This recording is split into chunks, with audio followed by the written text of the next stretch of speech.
why your warfare is intense, and what it reveals about your destiny. Ever wondered why your life feels like a battlefield? Why you fight so many silent wars?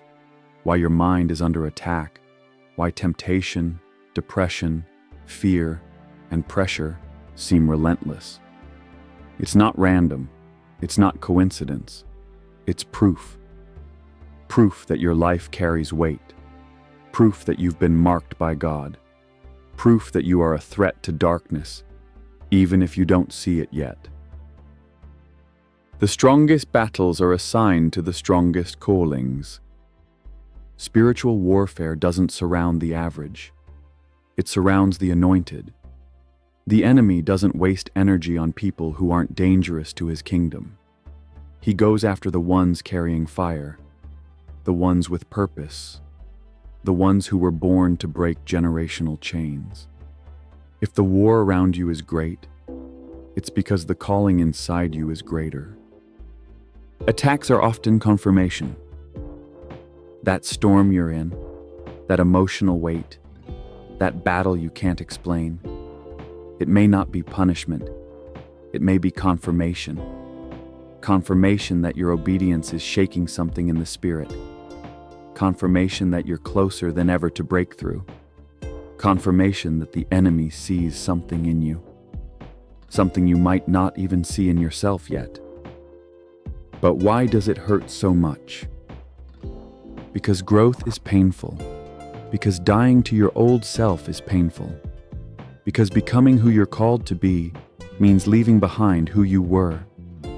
Pain isn't always the enemy. Sometimes pain is God's way of pushing you out of comfort and into calling. 5 reasons the warfare is so intense in your life. Number 1, you're called to lead. Whether it's a platform, a family, or a quiet ministry, you are called to influence. And the enemy always targets leaders early. If he can wound your confidence now, he'll try to stop you before you ever step into your role. But here's the truth. Wounded leaders still lead, and sometimes they lead with deeper compassion. Number 2, you carry generational breakthrough. You're not just fighting for yourself. You're fighting for your bloodline. You're breaking patterns, addiction, shame, silence, fear that ruled your family for generations, and hell knows it. That's why your battle feels personal, because it is. Number 3, you're close to a shift. Right before breakthrough comes pressure. Right before open doors come closed ones. Right before light comes resistance.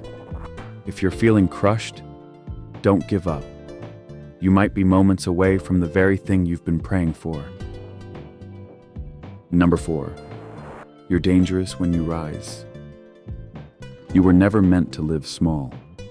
Your voice, your story, your faith, they carry authority. The enemy fears a believer who knows their identity. That's why he tries to bury you in lies. You're not enough.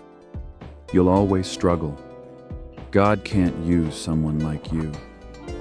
But those lies crumble the moment you realize who you are in Christ. Number 5, you're being refined, not destroyed. The fire isn't meant to destroy you. It's meant to purify you.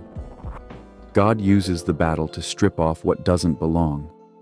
Pride, fear, dependence on others. He allows pressure so that your true strength can emerge. You're not just being attacked. You're being anointed. What do you do in the middle of the battle? Pray louder than your fear.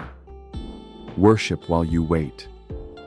Declare truth even when you feel weak. Surround yourself with those who fight with you, not against you. And remember, you are not fighting for victory. You're fighting from it, because the cross already declared the outcome. Final words. You were born for this. You are not weak. You are not forgotten. You are not defeated. You are chosen. You are equipped. You are carrying the presence of the living God, and the battle that's tried to break you will be the very thing that builds you. So stay in, even if your knees shake, even if your voice trembles, even if all you can do is whisper, God, I trust you. That's enough, because heaven fights for you, and your destiny is still intact. You were born for the battle, and with God you don't just survive, you overcome.